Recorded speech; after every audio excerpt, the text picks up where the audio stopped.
Welcome to the Opus Marcus podcast. I'm your host, Marcus Aurelius.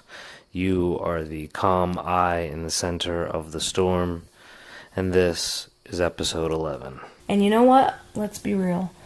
None of this is real.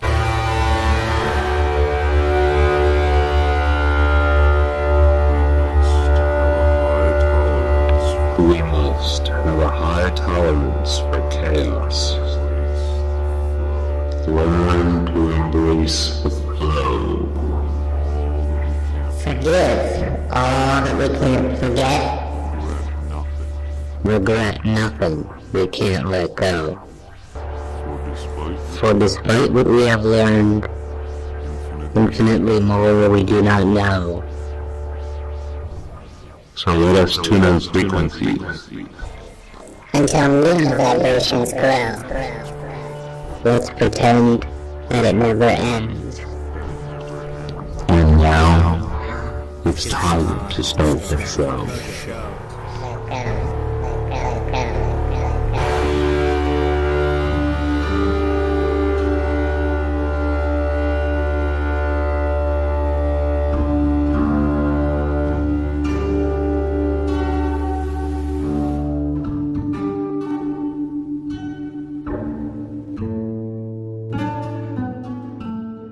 So it's the end of first week of school, and I've been talking for 8 hours a day for 40 hours this week. And that is why this podcast is late, and it's why I sound so subdued after coming home on a Friday afternoon and falling asleep until 9 o'clock. And here we are, in just around the midnight hour, checking in with my brother Michael, who was down in the Fort Lauderdale area during Hurricane Irma, which redirected itself to the west coast and threatened my mother, who turned out to be safe after the Category 5 went down to a Category 2 hours before it hit her condo. Well, the hurricane, for the most part, is over. We kind of lucked out here in South Florida, West Coast. Really got it the worst, I guess. I mean, it's a Cat 2 now, but we had Cat 3 winds and rain, you know, on the East Coast. So we have trees down and shit blowing around all over the place, and you know, we didn't lose power, which I find is a miracle, actually, considering the kind of wind we had. A lot of water. The lake did not overflow. I got some pictures of, you know, what it was like outside, or videos that you can check out on the website. But, yeah, I mean, it could have been a 4 hitting us, but instead it was, you know, not the eye, and, you know, I'm kind of disappointed because I like that shit, even though I should probably be really happy that it didn't get as bad as it could have. But, you know, it was exciting nonetheless. Other than that, yeah, I mean, that was it. It was kind of cool to watch the shit happen. Everything's, you know, still shut down. It's like, you know, it's like a ghost town and everything. Now it's a ghost town with trees all over the place and whatnot. A lot of tornado warnings. I mean, like every 15 minutes we had tornado warnings going off on the cell phones. So that was all night last night into today. And winds are still kicking out there though. But that's it. I'm still alive. You know, it really sucks when you're selling insurance and then you have a lady on the phone that tells you she has cancer, and then you have to tell her that you can't help her, and then she starts crying on the other line. And of course, being the empathetic person you are, just get destroyed by it. Needless to say, that's not how I wanted to start my day. So, I'm back here. Mark gave me another deadline. Yes, Daniel, Michael here. We're a National Enrollment Center. I'm doing pretty good. I'm doing pretty good. How are you? I really appreciate you asking. Well, Dan, if you don't mind me calling you Dan, We're a national enrollment center. My company is contracted with the major A-rated carriers in the nation. And being a health enrollment specialist, I will be able to pull up all of your options, and then we'll kind of narrow it down to the best plan for the best price for you. How's that sound? Excellent. Now, are you looking for an individual or a family policy today? Individual? Are you currently insured? Okay, so what you heard was, I guess, some of my opening here with my customers, because that just happened. The call just happened to pop up when I was trying to talk to you guys. Now, here I am later on in my day. A lot of hurricane talk going on here. Kind of exciting, except for the fact shit's for real down here in South Florida. People are really worried about it. And last year for Anthony, it was nuts. Like, I mean, shit. I went to Walmart yesterday to do shopping, not one fucking case of water in the whole goddamn store. So then I went to 7-Eleven after Walmart, not one case of water in the whole goddamn store. So now I'm going to try Publix, which after the gym today and shit, I mean, I don't know. I can't imagine. I mean, if Publix is out of water, I'm fucked. Water crisis. It's nuts here. I don't even know how to begin to explain it to you. It's really nuts here. He's going to let you go. Go ahead. I wish I could take a picture and you guys could see a visual on this podcast. It'd be much better. But, yeah, live and direct from South Florida. Everybody's freaking out here. So, my mom's blowing me up all day. She's, mom, she's all worried. Now, she's on the other side of the state, right? She's freaking out, you know what I mean? Get a plane ticket back to New Jersey. Now, I haven't been back to Jersey in 3 years. That'd be kind of cool. At Publix, I walked in the door to get water, figured my last shot, of course, no water at Publix. And then I turn around and walk out the door, and all of a sudden I see people, like, raising their voices and running towards the back of the store. All of a sudden, these magical pallets appear of water. It's like chaos. People running down in the back of the store. I'm going to film this shit. You guys got to check it out on the website, man. It's like chaos here. It's a free-for-all. Only four cases of water available per person. It's nuts. How you guys like it?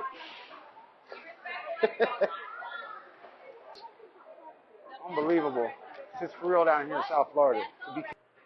I don't know. I got cut off on my last on the last segment I did, but feel free to contact me for any and all reasons. You want some live and direct photos, whatever. I'm here.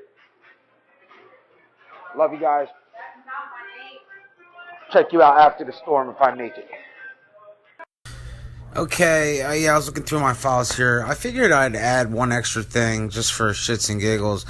I know this girl down here, she is Moroccan by birth, but grew up in Amsterdam.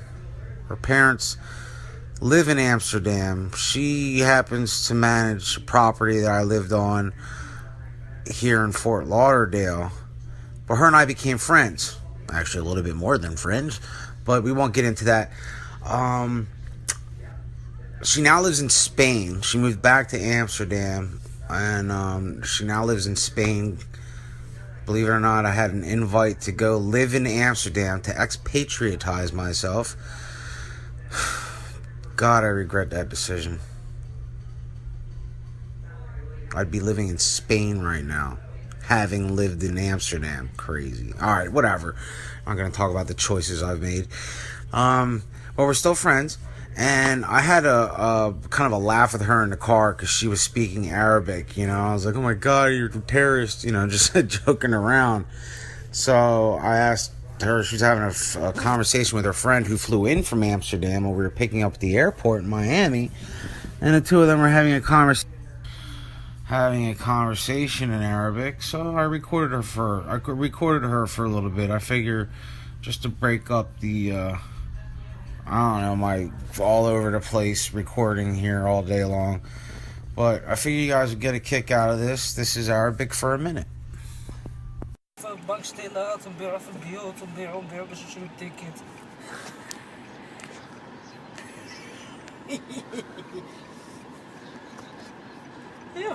بس ما بيتش هايو تو فانتني مع سكت تسالس مع الواحد هايتو بحال اللي خلت الدنيا ديالها سنوكي ها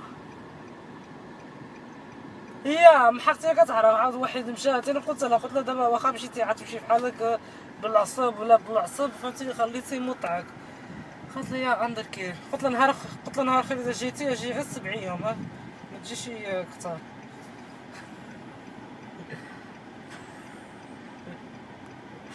الله يعين هي كنا مشينا بحال بخرابيع حيت اختها قالت لها علاش تمشي تسافر وانت ما عندكش الفلوس فهمتي حيت مشات سقطت على اختها على الفلوس فهمتيني اختها قالت لها شكون قال لك تسافر قالت واحد ما قال لك تسافر. Talk to you on the next podcast. Bye now. Okay, glad my brother and my mother are okay.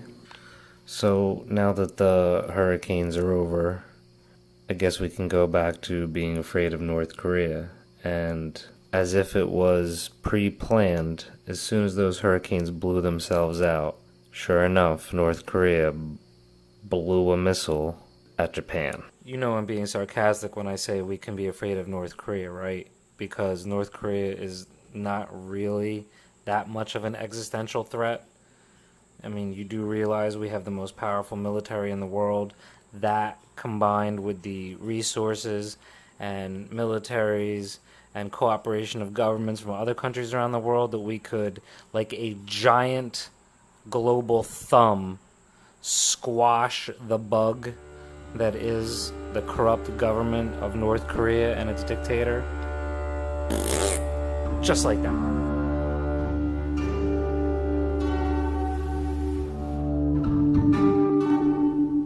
Moving on to this episode's guest, Nicky Rivera, who is an emergency veterinary technician for the last 14 years, soon to be a regular veterinary technician. She's got a new job 6 minutes away from where we live, and the benefit of that is it's a slower pace and better hours, so that she can direct her energies, her healing energies, toward humans. Nicky has started doing Reiki crystal healing and quantum healing hypnosis therapy, which we're going to talk about right now. Please focus the love in your hearts toward Nicky Rivera. So quantum healing hypnosis technique was founded and I guess created and perfected by Dolores Cannon, who passed away last year. And it is a technique that provides instantaneous healing when facilitated by a certified practitioner.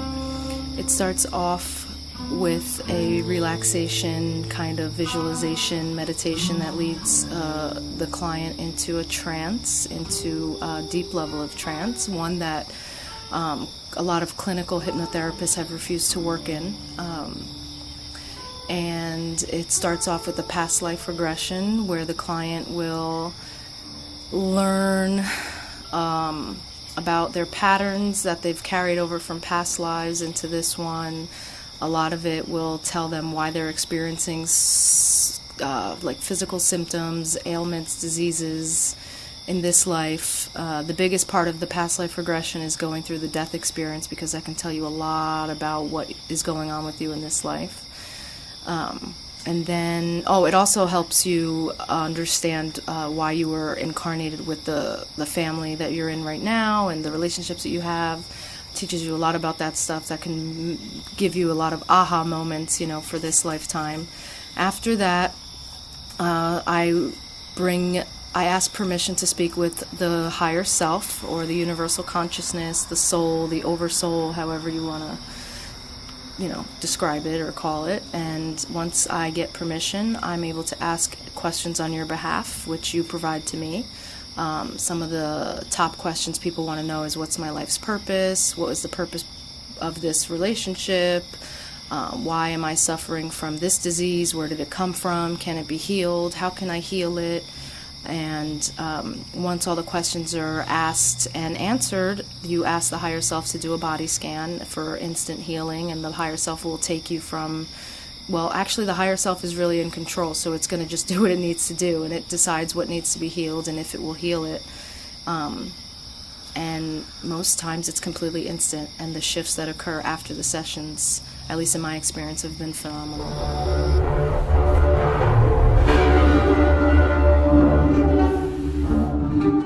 Babe.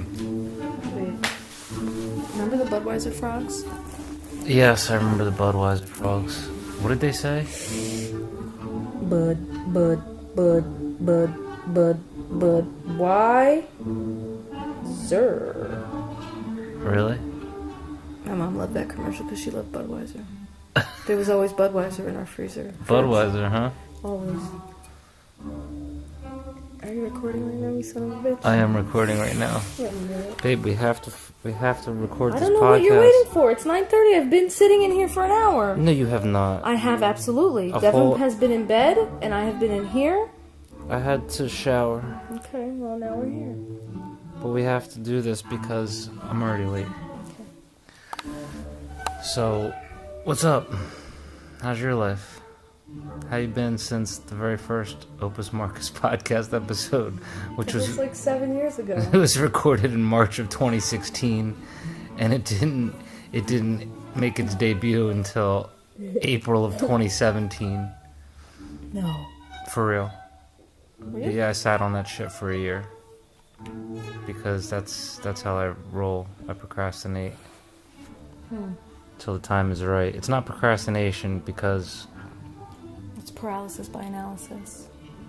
I don't even think I did much analysis.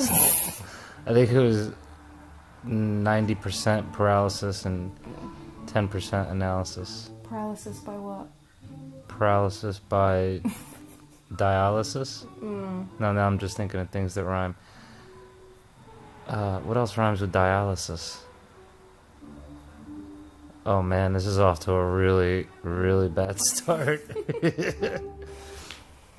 Alright. Well, in the last episode you talked about quantum healing, hypnosis therapy. Oh, I did, yes. Yes, you did. Like episode... Right. I forgot about that little snippet. 10? Mm-hmm. Yes. So, how's that gone? What are some amazing discoveries or experiences you've had in the clients you've done it with lately? Well, let's see. I wouldn't say... Well, I mean, the sessions themselves are amazing and incredible. But I think the best experience I had so far was on my friend Jen. Because she experienced 2 past lives. One being a man. And in that life, she was supposed to learn perseverance and sacrifice, but not in the way that you sacrifice everything for something you have and you suffer for let me clarify. In the life, the man that she was sacrificed his entire life for his job. He didn't have a wife, he didn't have a family, he didn't have any friends, he was really miserable, but he made a lot of money and he bought a lot of things with his money.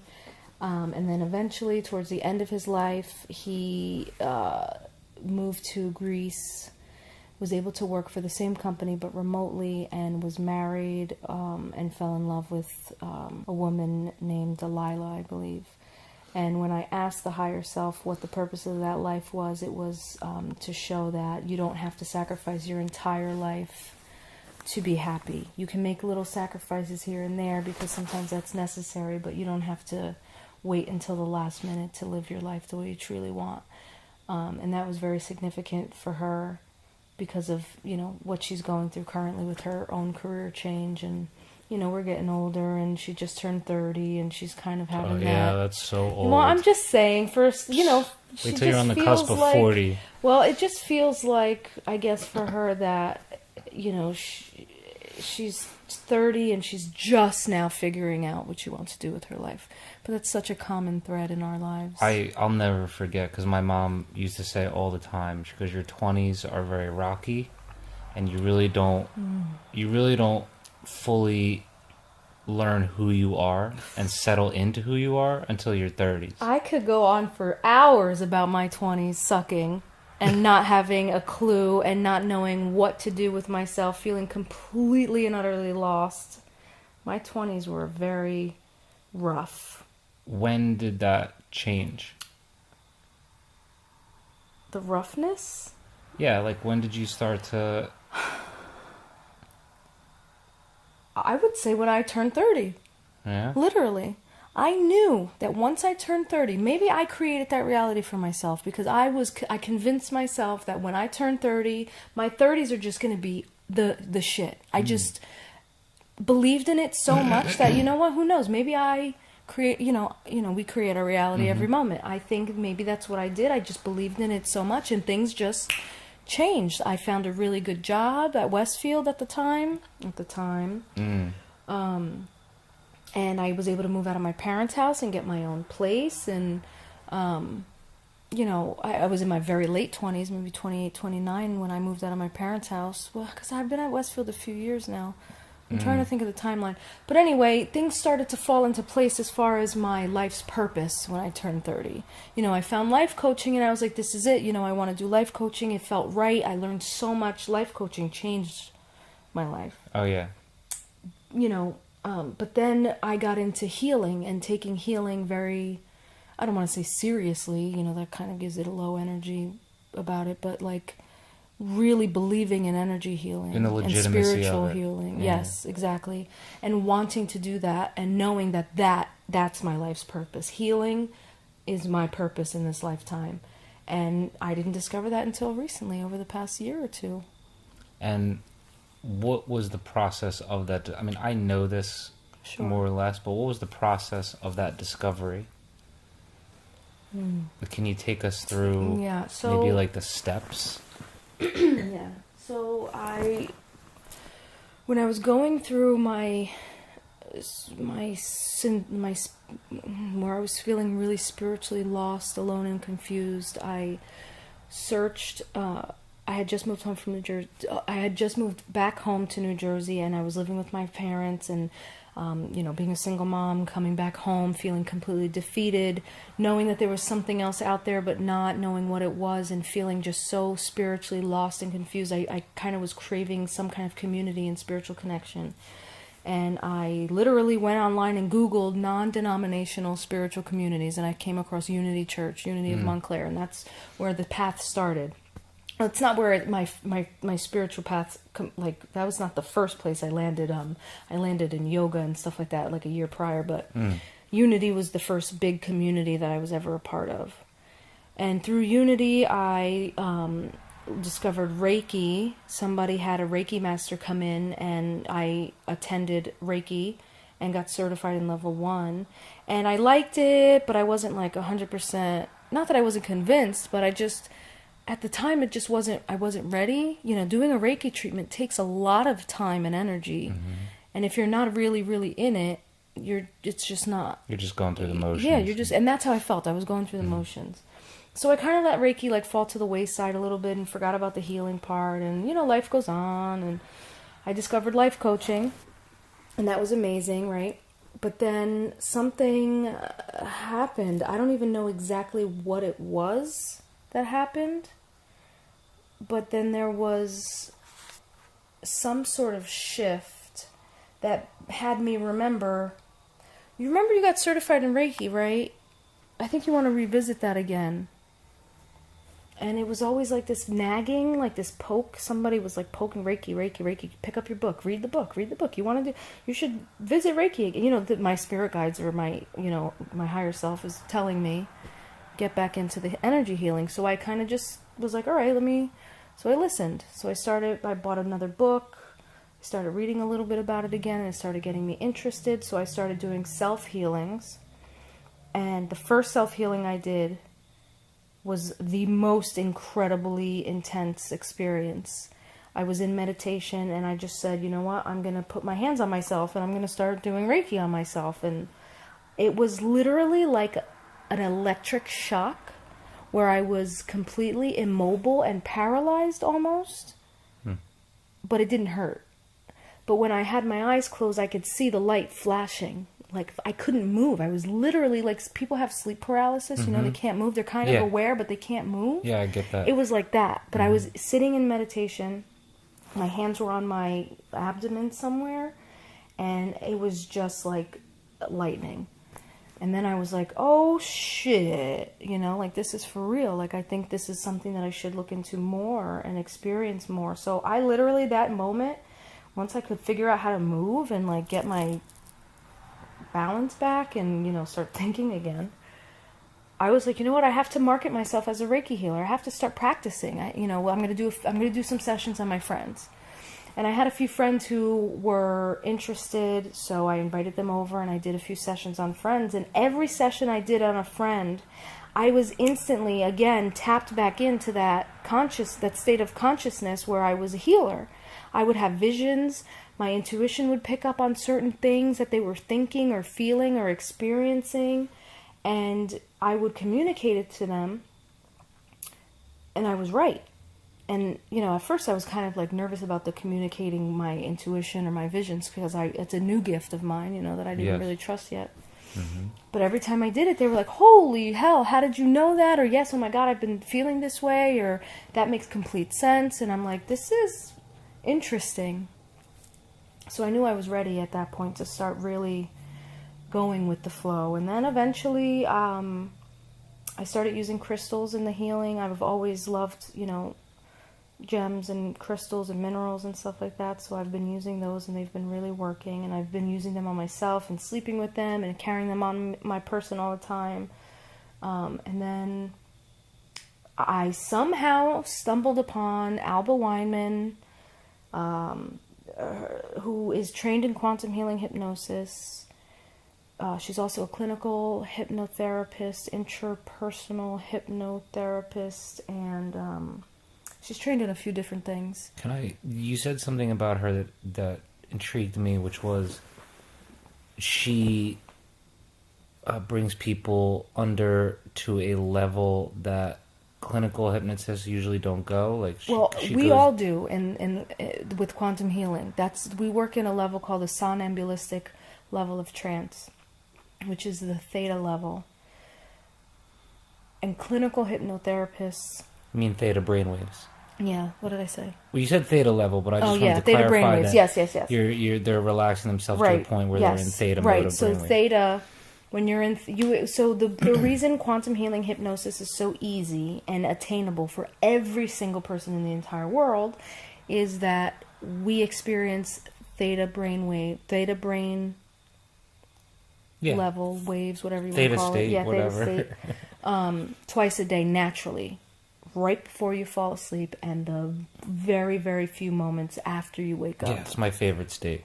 Right. So, you know, there's a lot of people who say, I can't be hypnotized, I can't, you know, there's no way. You can. Well, I said that. Right, and you did. Even though you think you were, you know, you probably were maybe not in the theta because you remember everything and you felt your conscious mind was kind of still present, right? Mm-hmm. Like you were still you were in alpha. Yeah, I don't think that I prepared enough, or I didn't prepare as well as I could have either. But when the hour and a half was over, and you said that was an hour and a half, that I couldn't believe. Right. And there were things that I had forgotten that when I went back and listened to it, right, I was like, oh, that happened? Right. Well, I mean, I know that you said you wish you would have prepared a little more, and it's, you know, it's recommended. But Jen didn't prepare, you know, and she was able to, she went. So I'm interested in what you would say to the ultimate skeptic that says that this is, you know... Poppycock? Poppycock. Great word. Balderdash. To the ultimate skeptic, I would say, well... You're here in front of me inquiring about this modality, which shows that you're open to it in some way, shape, or form. Otherwise, you would not have been guided to speak to me about it. If you're interested in having a session with me, that's fine. I'm not here to convince you of anything or make you a believer. That's not my purpose. That's not my intention. That's not my mission. But if you would like to have a session with me, all you have to do is listen to my voice, answer my questions. Well, I feel like and the take it ultimate from there. skeptic wouldn't even go that far. That's what. Then he doesn't have. Then that's his choice. It's a she.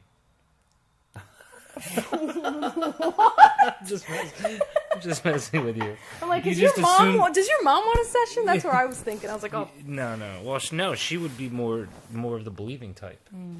But good luck getting her into theta state. well, okay. So Oh, if she there was wants a, me to, because I'm gonna forget. But she wants me to thank you for the beautiful text message that you sent her. Okay. Moving on. I'm not really interested in arguing with people that are trying to make me look crazy or wrong or That's incapable. what I'm getting at. I have no interest in having an argument or trying to convince someone of something. Mm-hmm. You either want to have an open discussion, and I can tell you what I know and what I've experienced, but I'm not trying to convince you of anything.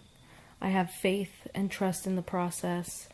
I've seen it, I've experienced it, and I believe in it. If that's not good enough for someone, I can't blame them, because unless they experience these things themselves, they can't really say whether they believe in it or not. Right. You know, and if you're not willing to give something a shot, then how can you really say that it's bullshit? Now, in quantum healing, you go to past lives. Mm-hmm. At You- least one. At least one. At least. You And can you- go up to 3. I mean, you can do as many as you want. I mean, this is a modality where it's like the practitioner should know, you know, the practitioner is capable of using their intuition, and our higher selves are in charge of knowing what's appropriate. That's what I'm getting at. So, and you also go to future lives. Potentially. But it really, all those lives are occurring simultaneously. You know, Right. because time is. Well, speaking of, I don't mean to interrupt No. you, but I think this is relevant. Dolores Cannon is the founder of, and the one who created, I guess, you know, or was guided to create quantum healing hypnosis. She died a couple years ago. She had done an interview, I don't remember when, but it was something I stumbled upon on YouTube because I started becoming obsessed with her work, and I started watching and listening to her incessantly. I know. Yeah. This gentleman was at one of her lectures, and, you know, she had a time for like Q&A, or maybe he was a guest speaker, whatever, details. Anyway, the man said that he had a client that was in a past life as a younger girl in a country that was unbeknownst to them at the time, and she was speaking a language, or the people in the life that she was experiencing around her were speaking a language that she couldn't define, or Comprehend? she couldn't comprehend, or she didn't know the name of the language. Whatever. Oh, okay, all right. So he dug a little deeper and found out that they were at a birthday party, and it was her birthday. So he said to her, "Can you please say happy birthday in your language?" Because he wanted to, you know, obviously hear, maybe he could figure out which language it was if he got her to speak in it. Mm-hmm. So she said it, and then her face kind of changed, and he goes, "What's wrong?" And she goes, "They're laughing at me." And he said, Why would they be laughing at you?" And she says, "Because they heard me say happy birthday to myself." So, do you understand? Like, So he was. Okay, wait a minute. Mm-hmm. So he asked her to say happy birthday in her language, and which she was experiencing a birthday party in the past life under right, hypnosis in that moment, but Uh-huh. because all time is connected in Right. one simultaneous Yes. moment, they were literally they were- time traveling. Yeah, they were connected. Right. It was happening right was then. He happening was right affecting then. Yes. her experience and vice versa. Yes. That's crazy Right. awesome. And it makes me think about the times where I've heard I haven't had full out conversations, but I've heard voices, you know, in my left ear giving me, you know, whatever messages, and, you know, that hearing that makes me think, like, where are these coming from? When are these coming from? You know? I mean, you never know. With something like that. that's the other thing. So you're going to visiting these different lifetimes, but you're also communicating with your higher self, your oversoul, your spirit guide. Right, that's at the end of towards the end of the session, the second part of the session. And how do you get the spirit guide? How do you... The higher self? The higher self. Like, how does that happen? So once you are finished... So pretty much what we're trying to do with the past life is get the story. This is why I think life coaching completely prepared me for this, because I'm an expert at asking empowering questions and getting the whole story. That's what I do. So that helps me very much with the quantum healing. So once I get the story, I take them through 3 very important, significant days throughout that life, because there are lessons in there. And when you start the session, you say, we are now going to the most appropriate time and space. And, you know, your higher self now is aware, okay, we need to go to the most appropriate time for an important lesson or important whatever.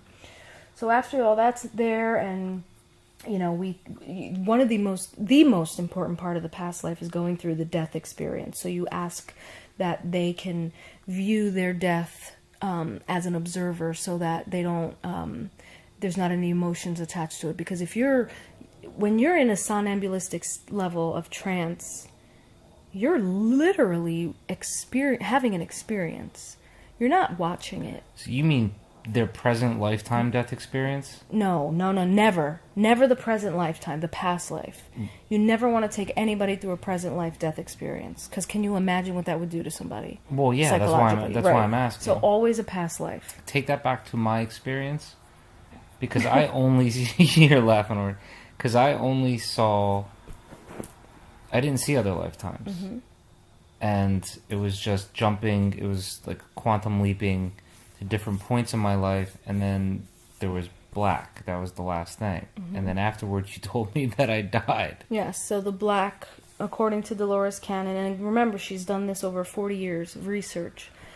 Apparently when you're in a current life and the practitioner takes you too far forward and you see nothing but black, you have died. It took you past the death experience, because your higher self is in charge this whole time. Remember, your higher self will never, ever give you something that you can't handle. Sure. So it always has your back. It's always in control of the session. So pretty much your higher self just brought you to after the death, because it didn't want you to experience that experience. But it also didn't want me to experience other lifetimes. Right. And there was something to be said about that, because if you think about what you experienced through your current life, like the past of this life, wherever we brought you within this life in your past, whatever experience you had at that time there was something significant in there. You know, like you went to a piece of being in college, and granted, because you were my first volunteer client, may have very well just not have known to dig deeper. You know, I did get a little. It was interesting, you being my first client and then not going into it. So my script was all fucked. Okay. You know, like I was like, oh, what do I do? What do I do? He's this. He's that. Oh shit. He's in the current life. Oh, what do I do? You know, so I was kind of scrambling there for a minute, but it all ended up working out. So now that I've done a few sessions since then, I'm more prepared, and I kind of know now what to do as far as what to do if you're stuck in a current life. And that's what happened with Jen. I was able to realize that she's in a current life, and I was like, all right, let's go back before you were born, and and now I have the tools a little bit better. But still, there is something for you to take with you, some message or lesson of what you did experience in your entire session as a whole. It just takes a little bit, like listening to the recording again. That's why that's significant. And just like kind of sitting with yourself, meditate on it. Okay, well, you were taken to a moment where you were with your mom in the kitchen and you went to touch the stove and she said not to. Like there's something young. there. Yes, that one especially. I think there's something there. Well, and then even the college part? You were What was like, the I don't want to be here. You were like writing or drawing or something. I think that was school, though. That was elementary school. No, wasn't it was in college. You said, I'm at Drew and somebody's doing a lecture and I don't give a shit about what the fuck they're talking about. Really? See, I don't remember that. So you should listen to, Yeah, try to find that part. Go through the whole and there's thing. something there, you know. I'm 100% positive that if you sat with that piece for a moment, you'll intuitively pick up something that is significant. See, my self-consciousness gets in the way, and I wonder if that's an issue for other people. Is that not an issue if they're deep enough under? Because I was Is what not an issue going into a current life? The self-consciousness, because I felt like I was self-conscious about the whole thing. Mm-hmm. I was too when I had my session. And the visions that were coming to me through your questioning, I just didn't believe. I didn't. Because you thought you were making it all up. Yeah, and that's your conscious mind. That's all. I thought that I was making it all up, but I also thought that I was just going with what was coming into my head. And that's exactly why everything you experience and everything that came into your head is legit. Right. Because you should go with your intuition. That was just your first initial feeling. And you did. You went exactly with that. You did everything right. Like, if I feel like I got an image of being a purple cloud on a crystal diamond planet. Yes. But my conscious self would go, Absolutely. would not be able to trust that. Can you blame your conscious self? Your conscious self is the one that tells you, I'm not good enough.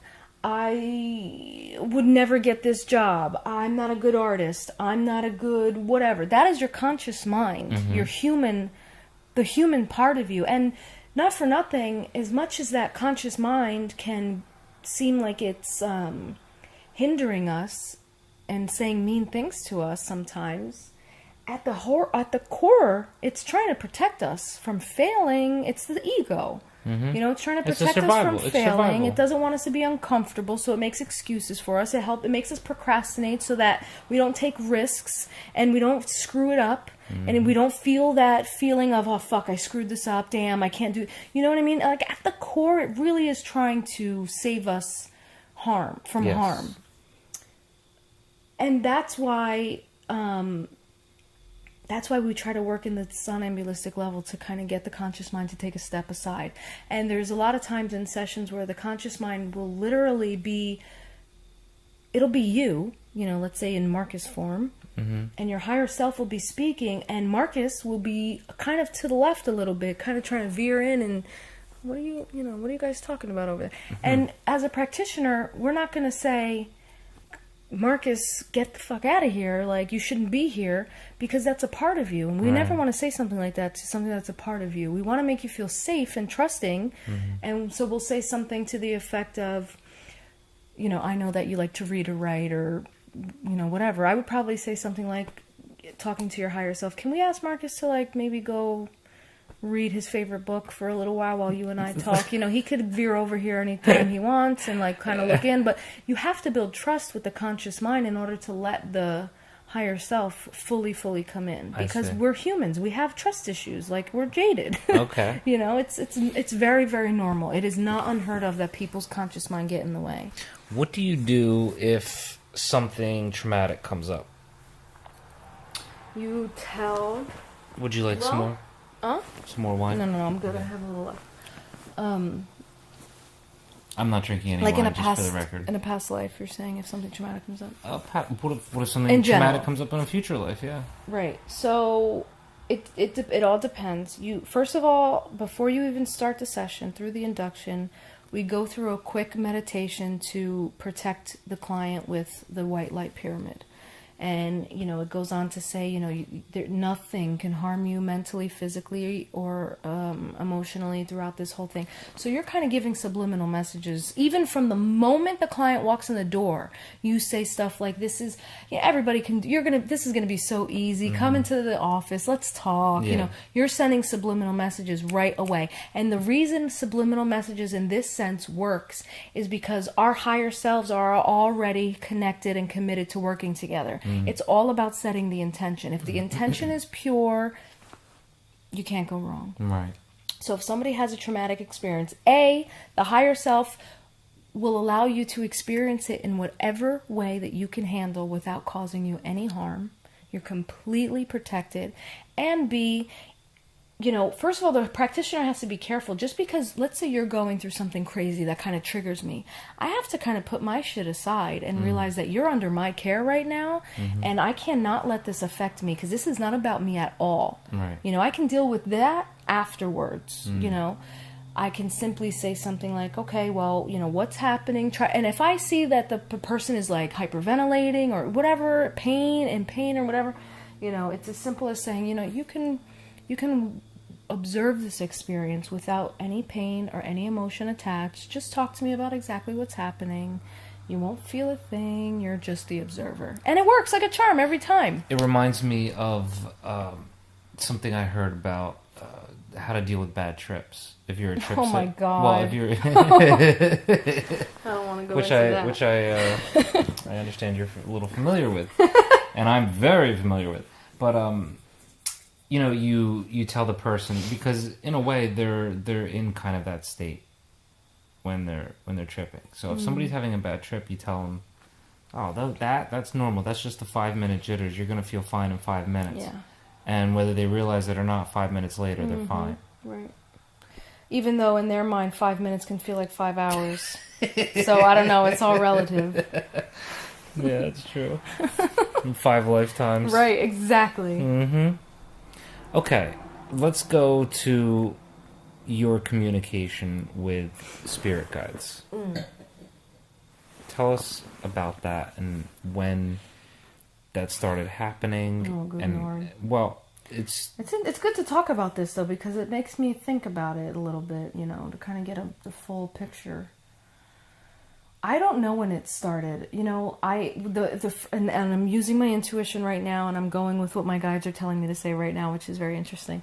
I'm guided to talk about my mom because when I was a kid and throughout my entire life, my mom drilled into my head, and even though she drilled, I didn't really believe it. She said, always follow your gut. That is a gift. Your intuition is a gift, and it should be used, and it will never steer you wrong. Mind you, my mom wasn't necessarily a spiritual person. You don't have to be. Right, And, I believed it because she was my mom, and I believed in my mom wholeheartedly. Mm-hmm.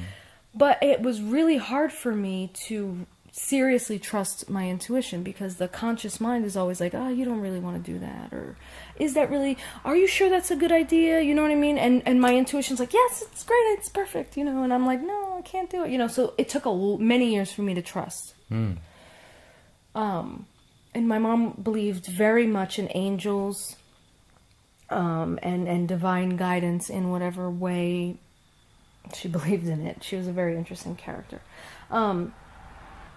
So, I kind of grew up knowing that that's a thing and it's there, but never truly having any significant experience enough for me to believe it, I guess. Mm-hmm.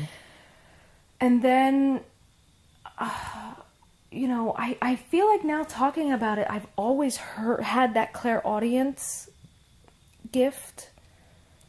But you seem to have become more aware of it and able to contextualize it as you began to seriously study these concepts. It all started with, you know what? There's people in the world that can say, my spiritual awakening happened on this day, at this time. I don't resonate with that. I have no clue when my quote-unquote awakening actually happened, because for me it was a very slow process. There are times where something significant has happened and it kind of blew me awake, I guess, but little tiny spurts. I don't know if, I guess there's satori or samadhi, where you have that spontaneous awakening, but I always the way I look at it is our entire lives are the process of awakening. Yeah, but for some people it is spontaneous and instant and abrupt and out of nowhere. It really is. Like some people that experience spontaneous Kundalini awakening, which is not common, but it happens, and then all of a sudden they're like, eyes wide open, eye wide open. Well, you were having that too when you were doing Kundalini yoga, right? That's true. Now, all these different things were steps. And what about your dreams? Because it seems like that's where it was. It seems like it was always happening in your dreams because you remember just about every single dream down to the last detail. Right. Well, I don't want to get off of the topic of the spirit guides. Okay, I feel go. like we kind of just... No, that's fine. But I didn't think it was off the topic because I feel like they've been communicating with you Oh, through I your... understand. You see, they've been Yes, all I this see. time Oh, God, communicating with you through your dreams until the point where you were ready to say, oh, I know what's going on here. And then it became a little more It's direct. like they were giving me these tiny, tiny clues, and all the pieces started fitting together. Yeah. I mean, I still... There's only a few times that I feel like my guides have come to me directly in dreams. Okay. And said, here's your message. I kind of feel like a lot of times I'm trying to figure out the message. Although in the most recent days of my dreams, I kind of stopped looking everything up. Like, oh, a bear, what does that mean? Oh, this, what does that mean? I kind of stopped doing that and just went with, okay, well, this was the dream. What comes up for me intuitively, and just going with that. Sure, yeah, absolutely. But the way they communicate with me is not always in the crystal clear. You know, it's always in my left ear if they do that. It's not always that way. It is more of an intuition. It's like my questions are answered before the question is even completed, and it's very, very clear. And it's interesting because my guides talk to me in a way that I can understand. They use sarcasm, they're witty, because they are higher vibration, but they're not as high as God. Therefore, they communicate with us in a way that is comfortable for us. So they're capable of communicating with us in that sarcastic, witty, humorous, like kind of digging at you kind of way. You know, spirit, God is not that he's not capable of it, but he's not about giving you a hard time. It's a she. Okay. No, I'm the just... goddess. You know, she's not about giving you... I said it too. Naturally, I said she. Yeah. He's not about giving you a hard time. Every time I get a message from Spirit, it is always in perfect, unconditional love. So I now have I know the difference when I'm getting a message from Spirit, God, you know, whatever you want to call, and my guides. Because my guides are like, we told you that a few days ago. Come on. You know, like they push me and they're like... Okay. And it is a very loving form of communication, but it is not God, if that makes any sense. When I write, sometimes I do automatic writing. I don't do it all the time, and actually I just watched an Alba Weinman session where the universal consciousness told her exactly this, is if you want to learn automatic writing, do automatic writing consistently. Practice it. If you want to learn how to reach this level of consciousness, do it consistently. It's like, duh. Yeah. You know, like, duh. Do your homework. Do your homework. Do the work. And I don't do it all the time, but when I do, it's like it just happens so naturally. I will start writing, and then something just takes over, and it is the most beautiful message every time. And it kind of reminds me of that book, Conversations with God, that your mom just got me, because that's pretty much how it flows for me. Well, as a quote-unquote writer, I can tell you that I understand that. I understand that completely, because there's the type of writing where you sit down and your ego is like, okay, I'm going to write this thing now, and you're putting all this thought into it and you're analyzing it. And then there's the other kind where it's just coming to you. You are just receiving. Yes. I don't do that often enough. Me neither. And, you know, it's like, Morning I like pages. to do that. I mean, the only reason I don't like to do that is because my wrist ends up in pain, because it's just like I can't keep up. The messages are coming so fast that I cannot keep up. And I think that's the reason why when people that practice automatic writing all the time, it just looks like all over the place scribble, because they're not trying to keep up. They're just And it going has to with be it. handwritten, because it's not the same. I mean, that's if what you're automatic typing. writing is. I would just say. You know, I don't see why it can't be typing. I mean, it's a message coming through, and you're getting it out, and Sure, you know, I mean, it's it's the just same a thing as different way. painting. You could be painting it. Yeah, people do that intuitive musically, painting. Yeah. Mm-hmm. Yeah. But my wrists just kill me afterwards, and my hand hurts, and I'm like, But then I read it over, and I'm like, holy moly, there's no way I'm capable. I mean, okay, we are all God. Of course we're capable of it. But, you know, my human self does not feel capable of communicating such beauty through words. Sure. So that's how I know that it's not of me. Okay. You know.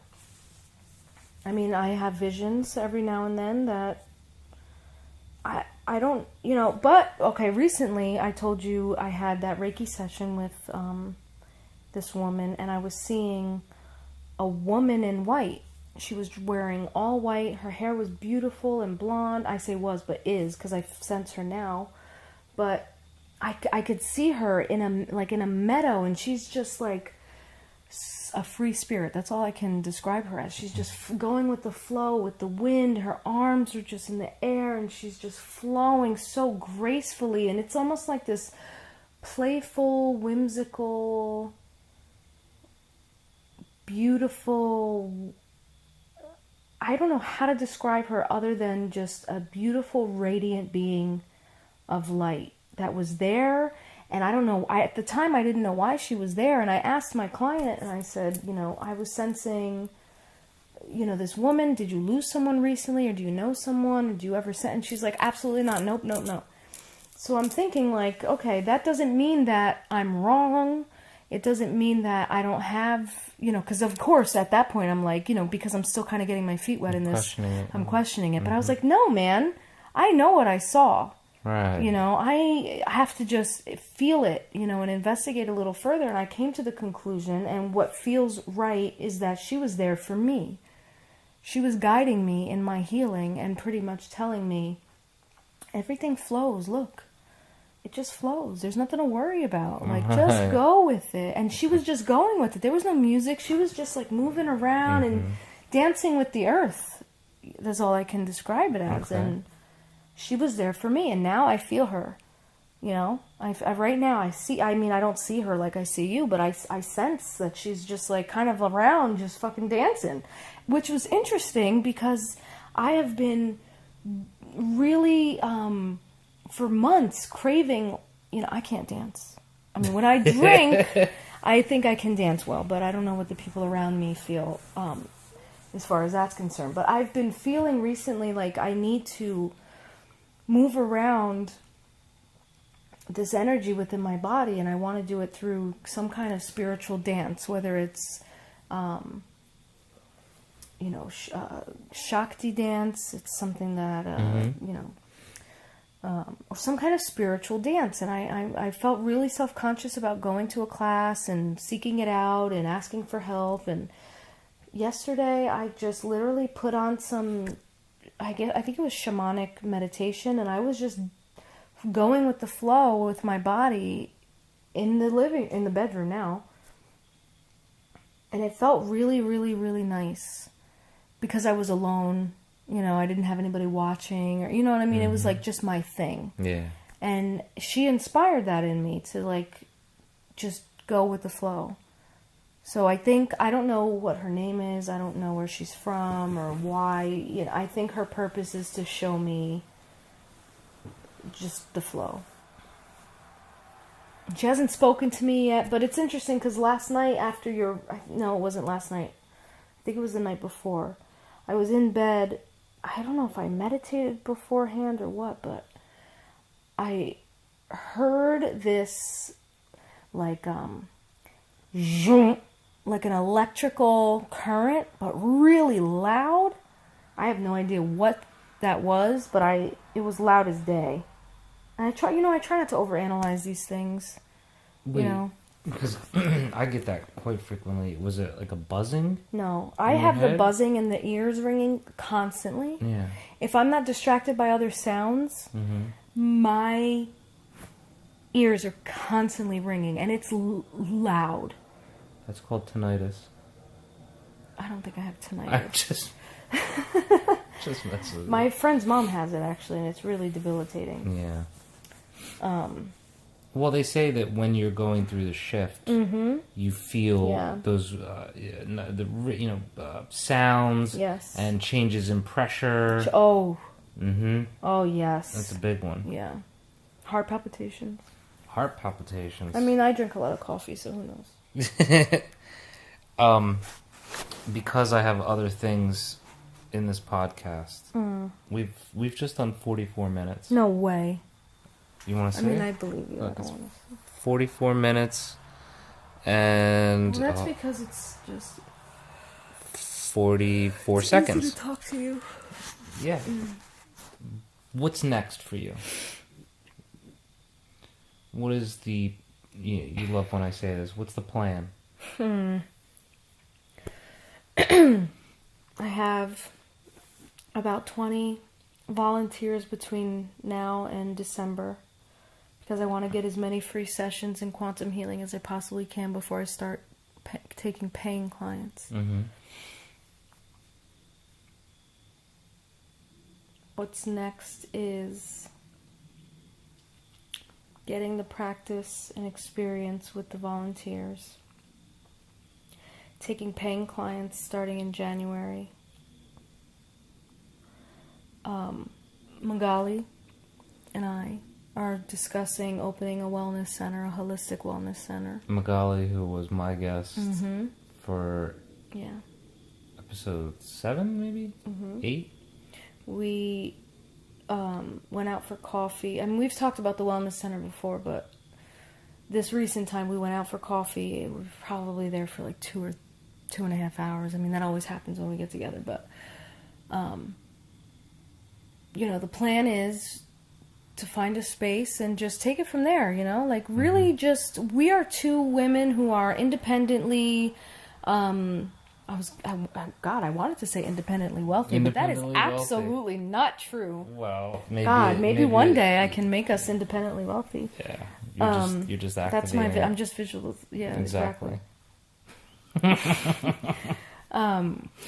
We are both independent and confident in our gifts and skills to a point where we can, I think, I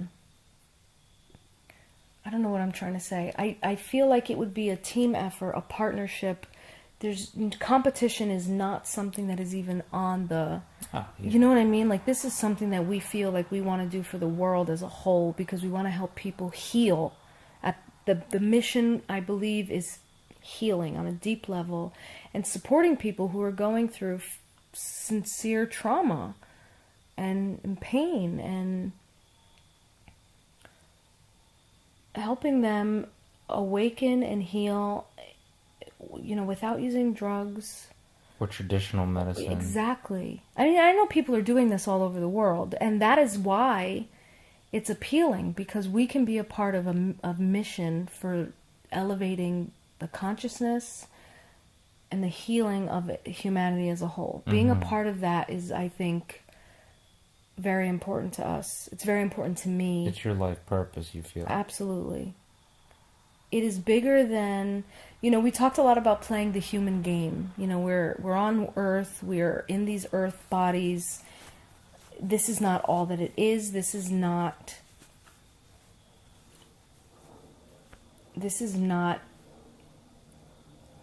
I want to say it's not that serious, and I believe that. But at the same time, we still have to play the game because we're here. We still have to participate because we're here. I'm very guilty of forgetting that. I get lost in the clouds, and I'm like, nothing matters but God and something that comes after this lifetime. And that makes me crazy. I can't stay there too long because that makes me crazy. It makes the people around me crazy. And it's funny because you always say I'm the one that grounds you, and that is hilarious to me because you remind me, like, oh wait, there's bills due. You realize you have to work to pay those. I hate the fact that I have to be that because I want to be there in the clouds with you. You are there sometimes. This practical, real world. But you're not incapable of reaching those states, and simply talking about this. And you asking for Reiki and me practicing Reiki with you is a sign, like, that you want to be more. Oh, I've always in the clouds.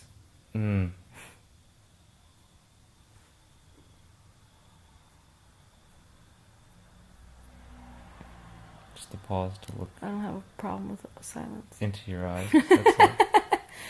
As a coach, I'm very good at silence. Yeah, me neither. And if it's too long on the podcast, I'll just cut out this. That's not going to happen.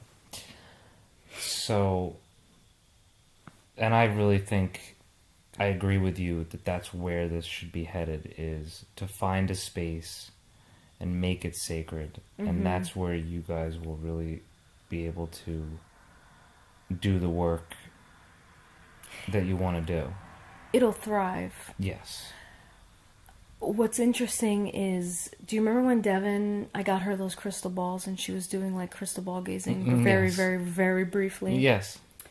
I asked her to read me, and she said, I see you with a good friend laughing in the hallways of a brick building. Right, I remember this. And I said, oh, that's interesting. I asked Magali if she started looking for a space, and she said, I'm thinking of something in Totowa, and I saw a space and da-da-da-da. I said, just out of curiosity, what does it look like? Is it like is it a freestanding building? Is it like among other things? And she goes, no, it's a brick building. No shit. Like among other buildings, but they're brick. I just thought it was interesting. I don't know if, Hey. I'm just saying. Yes. And it's funny because right before I asked her that, I said to Magali, I said, I love being with you because all we do is laugh. Because we are so like in tune, and we have like, we are ones to fully admit that as spiritually aware as we are some judgmental bitches. I am right there with her with the judgments, like, what the fuck was she thinking when she did, you know what I mean? But then, but in our defense, we're good at bringing ourselves back very, very quickly and saying, oh, that's wrong. You shouldn't think that. Well, I would say this about people that are hypocrites. There's two kinds of hypocrites. There's the hypocrite that doesn't know they're a hypocrite, and then there's because everybody's a hypocrite at some time or another. Way. And some people are just aware of it. Right. Oh. What is it? What message? Who is it? I don't know. We got to find out what the message See is. who it is. Let's see what the message is. It's Shay. I don't know who that is. She's a girl that I used to go to that used to go to Unity. Her sister just passed, and I just sent her a message a couple hours ago saying I was sorry. And that's her responding. Okay. And it comes up as 3 different text messages because for some reason in an Android you can't send just one paragraph because when you send it, it breaks up. And there's a setting to rearrange the broken texts into the unified, but it never works right. It's never in the right order. Never. I never get the text in the right order. Okay. One final question. Okay. You are very resistant to following what is going on in the news, let's say, or what's happening in the world right now. Get off that goddamn phone. Why? Because your higher self says you spend way too much time staring into that thing. As do we all. No, but seriously. You are not very interested in what is happening sort of in the world at large right now. Like if I say, oh, do you know what Trump's up to? Or did you hear about this? And so why is that? I don't want to give energy to something that is not of the higher vibration. Some people will say, well, it affects you because you're an American and this, that, and the other. And that's true. I'm not an advocate. I'm not a protester. The way I deal with what's going on in the world is through meditation and prayer, in sending those that have been hurt, those that have been directly involved in something going on that is uncomfortable or hurtful I instead choose to send that situation love and light. I refuse to get involved into anything that is fear-based. If it's not love-based, I'm not interested. Because we are creating our reality every moment of every second of every second of every moment of every day. And I'm just not interested in going along with the fear. Mm-hmm.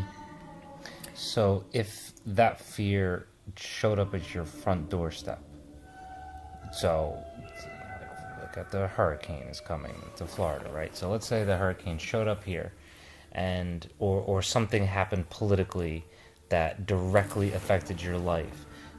That's when you would deal with it, because it is right here now, and it's something that you have to deal with. I'm not going to worry about anything that is not right here, right now. Because when you're worried about something and it's causing anxiety about something, it changes your current reality. And I have a family, I have a job, I have priorities and desires and things that I want to do in my life, that if I attach myself to that kind of story, I'm not going to get anywhere in the way that I want to. It's going to invade my light, and I'm not willing to allow. And that's how it spreads. Right. Every time somebody posts something about Trump or politics on Facebook, I hide that person or unfollow them or hide this ad, or you'll rarely see anything on my Facebook feed that's from CNN or this news station, because I've blocked. And But the devil's advocate to that is that insulates you. You know, that's one of the... Facebook is this giant echo chamber where we only hear or see what we want to hear and see. So that's fine for you because you're focusing on love and light, but a hateful bastard is going to do the same exact thing. They're going to block out all the lovey-dovey thought and prayer shit. That's not my problem. I'm worried about myself. I'm all that's here. In the grander scheme of things, if you talk about oneness and, you know, we are all of the same light, why do I have to worry about what that person's going Or with? cells in the God body. Right. That concerns me. And if somebody is really, really deeply affected by my choice not to be involved, that's something that they need to look at within themselves. It has nothing to do with me. Let me ask you, who is more healthy, me or that person? Excellent. Who is more successful, me or that person? Who has more love in their lives? Who has more high vibrational relationships? Who has a clearer head, me or that person? I'm winning, you know. And if you want to go there, I'm happy. I'm happy and content. I'm healthy. I have every single thing that I could need to survive. I'm surrounded by an abundance of loving energy all the time. What's the problem? What are you mad about? You know, like, that's not my problem. I have to play the devil's advocate because I do in my own head. Because I don't disagree with you at all, really. But there is the other side that says, well, yeah, you have everything you need and blah, blah, blah. But again, what if it shows up on your doorstep? Why does it bother you? Maybe because I'm focusing on those things that are happening to people. No, but why does it bother you that I don't care? Oh, that's a great question. I don't think it bothers me. Well, then you wouldn't be having this conversation. No, I'm just trying to get... But my question to anybody would be, why does my attitude about it bother you? Everybody's answer is going to be different. Right. But that's what I would... Oh, I thought you were asking me just directly. In general, I was going to say it doesn't bother me. I wanted to address it because I know... I knew what your answer was going to be, right. and I agree with your answer. But then, you know, shit does happen. Then, and you know what? You just deal with it when it comes. Right, because this is my choice to not be involved or invested in what, you know, is going on that other people are so concerned about. Fear-based, lower vibrational reality. And when that's how I live my life. I don't like to be anxious about, I mean, I get anxious here and there about certain things. I worry about certain things, but I don't live in that space for too long. Mm-hmm. That brings physical illness, worry, and anxiety. Sure. And if I could have a million things. If you removed me from this life and put somebody else in my place, they could worry about almost everything that we go through and deal with and do on a daily basis. Right. Because it's a difference in perspective. You know what I'm saying? Does that make sense? Kind of. So you could put anybody in my place in this life, and they could say, well, look at the bank account. It's not this. I don't like my job. I don't like this. I don't like this. I don't like this. This makes me, it's all in a difference in perspective. Right. Okay. And it's a choice. Well, it's like in a relationship, right? If one person's like, yeah, everything's fine, and the other person's freaking out, then there's this discord. Mm-hmm. Okay. I choose not to worry about things that are out of my direct control. And you know what? Let's be real. None of this is real. Everything going on this planet is an illusion. There is pain, yes, that we agreed to experience, and things that, we agreed to experience when we came into this lifetime. But I know that after this, it is pure love. The pain that we feel, the anxiety that we feel, that shit is going to go away like this when we die. There's a whole nother world. What is there to fear here? If I know that it's all... Okay, what if I die tomorrow? What if all this destruction happens and and I'm dead tomorrow? And I'm dead, okay. What? I'm not afraid of death. I'm not afraid of pain. I'm not afraid of any of it, because I know that this is all happening as it's supposed to happen, and when I die, everything's going to be all good. I have nothing to fear. The people that are worried about all this shit going on in the world right now, constant worry, anxiety, that's all fear that I don't want anything to do with. And I refuse to be there with them. And they don't have to understand that. I'm not trying to convince anyone of anything. I'm not trying to get you to understand not you personally, Yeah. I'm not trying to get anybody on my side. I'm just like, you know what? I'm good over here. You live your life the way you want to. You want to worry, you want to be all up in the drama and the whatever. Fine, let me live. Mm-hmm. I'm not saying that. But I'll be here when you're tired of it. Sure. Absolutely. Mm-hmm. I'm not judging you for, like Devin's dad is all about the conspiracy theories and all that stuff. That's okay. If you're good, that has nothing to do with me. Right. I have no reason to be mad at you for that or to judge you for that. It has zero to do with me. It doesn't affect me whatsoever. Mm-hmm. The people that allow people like me to affect them, that's their problem. Yeah. Whatever I'm triggering within you that you feel that you have to make a big deal about, that's your opportunity to look within yourself and figure it out. It has nothing to do with me, and I'm not even willing to investigate it with you. Unless you want to hire me as your coach and you could pay me, and then we'll investigate it, but that's about it. Well said. Do you have any other final thoughts that you would like to share? Because we could do this all night. You realize that. And we both have to go to work tomorrow. Oh, man. Are you serious? Yeah. I'm not off tomorrow? No, this is how long have you been off now? 10 days. 10 days. Would you like to tell people about the good news that you received today? Well, look at it this way. By the time this comes out, the cat will be out of the bag. That's a good point. Yeah, so after a long, with my new career vision, my new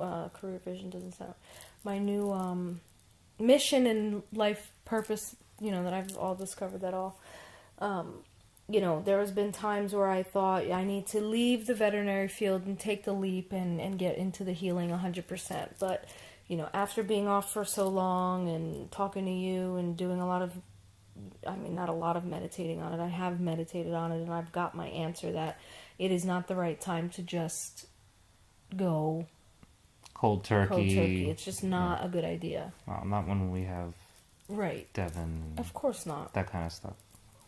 So I realized that I need to work for consistent income, and I'm okay with that. I'm just not okay with doing it at my current hospital. So at the last minute today, something just flowed and guided me to a really amazing hospital right down the street. I had a spontaneous interview that lasted about 2 hours. It went really well, and he wants me to join his team. Yeah, and I mean, just because we can't go into all the details, but when I came home, I started making a list of pros and cons, and there was only pros. Yeah. The only con was... It wasn't the exact amount of money I wanted, but it all works out to be the same anyway, because the insurance is way cheaper, and the commute is 80%. Yeah, so financially it balances out, but yes. all the other pros, all those intangibles, Yes, the yes, atmosphere, yes. the environment, the close hours, to home, yeah. the hours, I mean, it just, the scales are overwhelmingly tipped in favor of this being the right move. Right. And it's something you've contemplated for a very long time. But it's interesting because I told you, Ganesha never fails me. I've been praying to Ganesha. Every chance I have, every time my mind is blank, I fill it with the Ganesha mantra. For those who don't know, explain why, what is significant about Ganesha. Ganesha is a Hindu deity who is the god of new beginnings and success. And I discovered Ganesha when I was going through a really hard time in Florida, and I started praying to him using his mantra, using the mala beads to keep track of the 108 repetitions, and he really, really, really came through for me. And now intermittently, I, pray to him for help with something, some kind of new beginning, whatever. And, if I set the appropriate intention and I really pray from my heart, he always provides, whether it's a spontaneous check in the mail, news that I need, something. He always comes through. And I remember saying, I told you last week, I said, I need something. I need some kind of new beginning and help finding it, because I don't really know where to go with this. And I started praying to Ganesha. So every time my mind went blank, I just mean I didn't have a thought filling, I would say, Om Gam Ganapate Namaha, and I would repeat it and repeat it. I lay in bed and I repeat it over and over and over until I fall asleep, and I just fill my mind with the mantra, and lo and behold, This thing came out of the blue. I was not intending on having an interview today. My was- plans were to have brunch with my friend, Right. who I stood up. Essentially, I was like, this doctor, he wants to kind of talk to me. I'm really sorry. 2 hours later, I had to text her right away. I'm like, I just stood you up. I've never done that before. I'm so sorry. And she was like, I don't care. How did it go? But, he wants me on his team. And this is a good message for people who feel stuck where they are. That you can get out. You can make a change. We were joking about how I should have done this sooner. This place has been down the street since we moved here. Well, you know what I mean? Everything right. in its right time. Exactly. But to people who need support on a new venture, a new chapter, or going through a new beginning and are unsure how to navigate it, Oh man, that was the word I was thinking of. I recommend praying to Ganesha, because from experience he has never steered me wrong. And the mantra is Om Gam Ganapataye Namaha. And ideally you should sit in meditation and recite that mantra 108 times. And you can use a mala bead, or you can go on YouTube like me and find a video or an audio of 108 repetitions and chant along. I remember you saying that if you make a mistake, you have to start all over again. Was it the No, thing about not necessarily. I mean, I guess technically, yeah, because it is supposed to. But I don't. Okay. With Kundalini, if you miss a sadhana day, yeah, you got to start over. That's just how it is, because there's something significant about the 40 days straight. I'm still I'm sore about that one. I made it to day 37. Well, but I just started up again. There's teachers out there who've been doing this for 20, 30 years who still screw up their sadhana. Yeah. By just forgetting. I couldn't believe I forgot that day. Oh, came so far. That's okay. Yeah. To pray to Ganesha. I'm telling you, it's not for everybody. I'm just saying what works for me. I've learned over the few years of my spiritual seeking and learning and whatever, take what you need, take what resonates, and just leave the rest. Because let me tell you, I have gone into New Age Christianity, taken things from there that worked for me and felt right, left the rest. I've gone into Kundalini, which I visit intermittently, love it to death, but just can't commit to it. I take everything I need in the moment from that. I leave the rest. Shamanism, I'm still iffy about it, but there's some things that I love about it. I take it and I leave the rest. Right. Hinduism, Ganesha, he's a part of the Hinduism. I love Ganesha. Sometimes, I have Parvati in there too. I think she's beautiful. That's the only reason because she's Ganesha's mom, I believe. That's the story. I have her in there next to Ganesha because she was on sale for 99 cents and I thought she was beautiful. So, I mean, it doesn't have to be like this big deal. Everybody's like, well, I saw this, or, I see this everywhere. What does that mean? And yes, sometimes that's significant, but we do a lot of overthinking. Do you know what I mean? Like, I just thought she was beautiful, so I put her in my altar. I mean, what the hell? It doesn't have to be anything bigger than that. Okay. People are like, well, I had a dream about this, and they're on the computer for 6 hours wasting a million, seconds of time when they could have just closed their eyes and thought about it for a second and said, well, what does that mean? And you're going to get the answer. Right. It's not that serious. Like, we waste so much time seeking answers, specific answers for these things where all the answers are already inside of us, and we just have to trust that we have those answers and trust our intuition and whatever messages come through first. Stop overanalyzing everything. So, paralysis by analysis will only make you older, and you're going to end up on dialysis. And yeah, exactly. And then you're going to have to come over and do it all over again. Learn the lessons now. Learn how to break the wheel of karma now. And really the most difficult but surefire way to do that is forgiveness. Of not only of anything. others. Forgiveness of yourself and of others. That is the hardest but surefire way to break the wheel of karma. There are other ways to break the wheel of karma. You can understand your karma by doing a quantum healing hypnosis session. You can do, Kundalini Yoga, the long Ekankar meditation I did today. That helps to break the wheel of karma. There are certain things you can do, but forgiveness is key. Forgiveness is the answer. Do you know my brother is on, I think it's step 6 of the program, the forgiveness, the asking others for forgiveness, making amends part. And, we were talking about how, again, he doesn't need to be forgiven. He just needs to ask for others' forgiveness. What they do with it is up to them. Does that make sense? That doesn't resonate with me at all. No? Mm-mm. Why?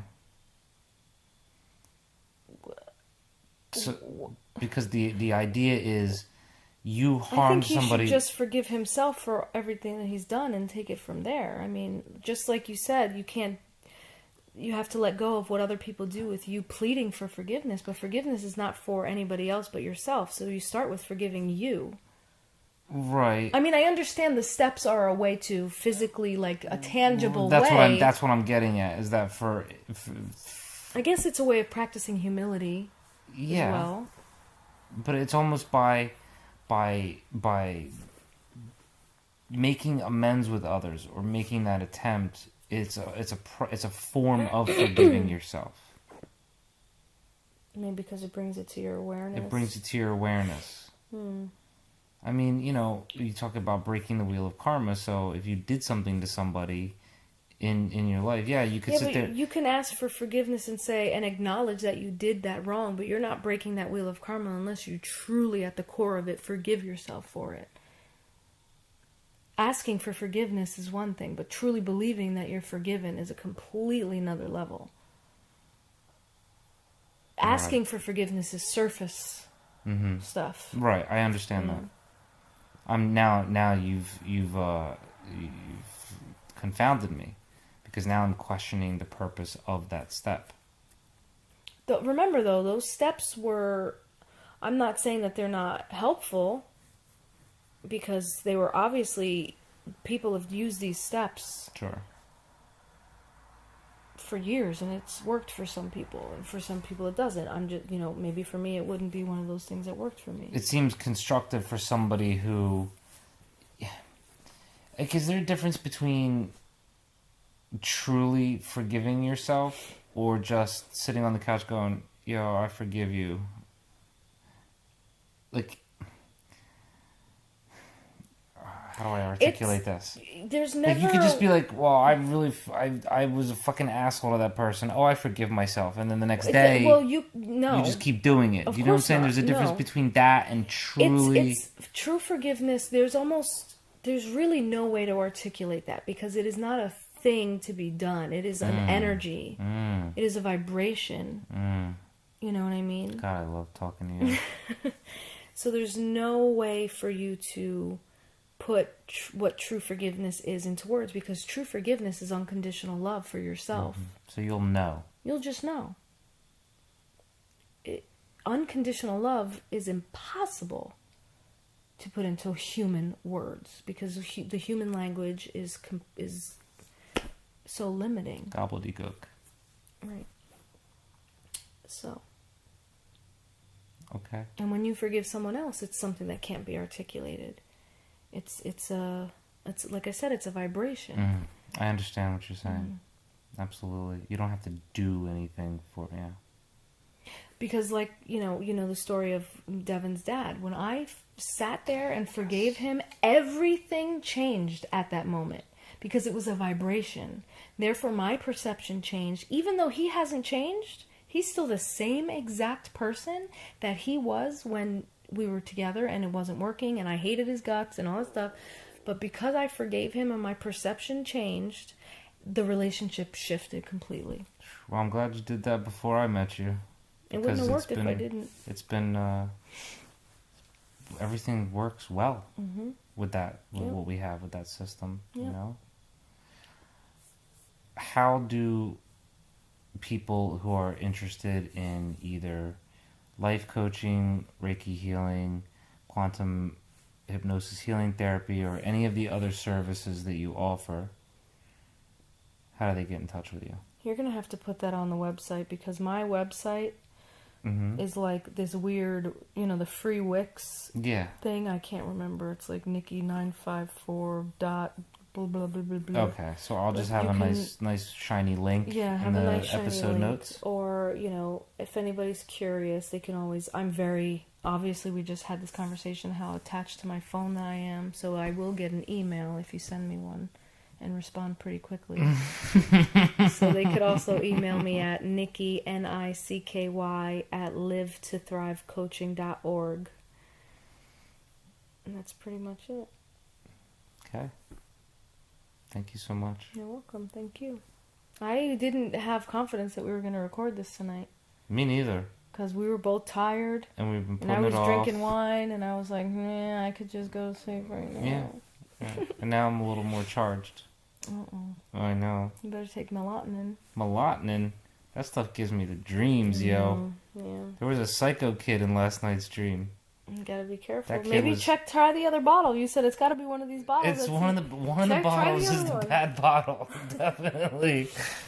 All right, we'll see you. I mean, we'll hear you, talk to you on the next double-digit episode. 22. 22. I love you. Love you.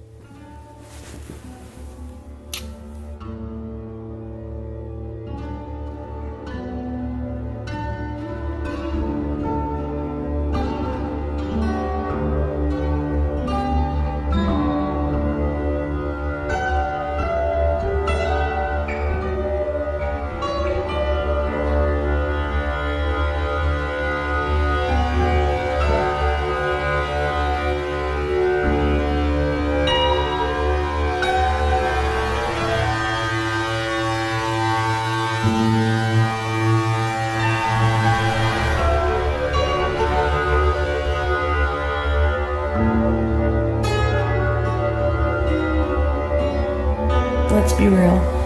None of this is real.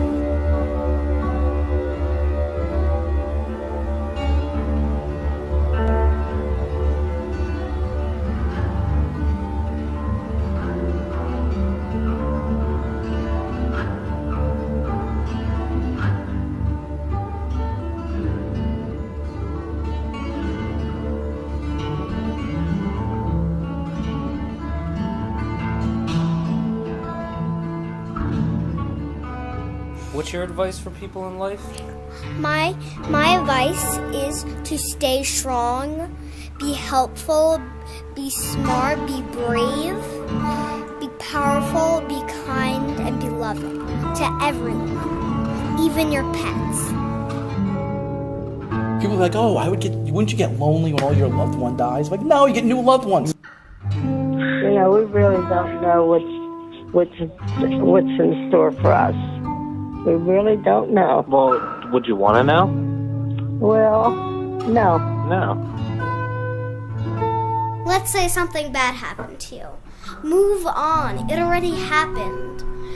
Just move on to the better things in life.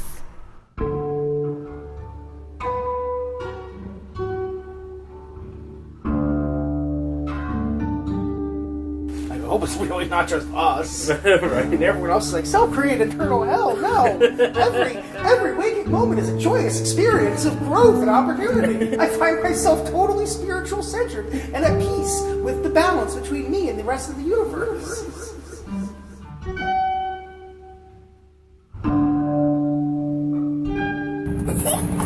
What a heck of time!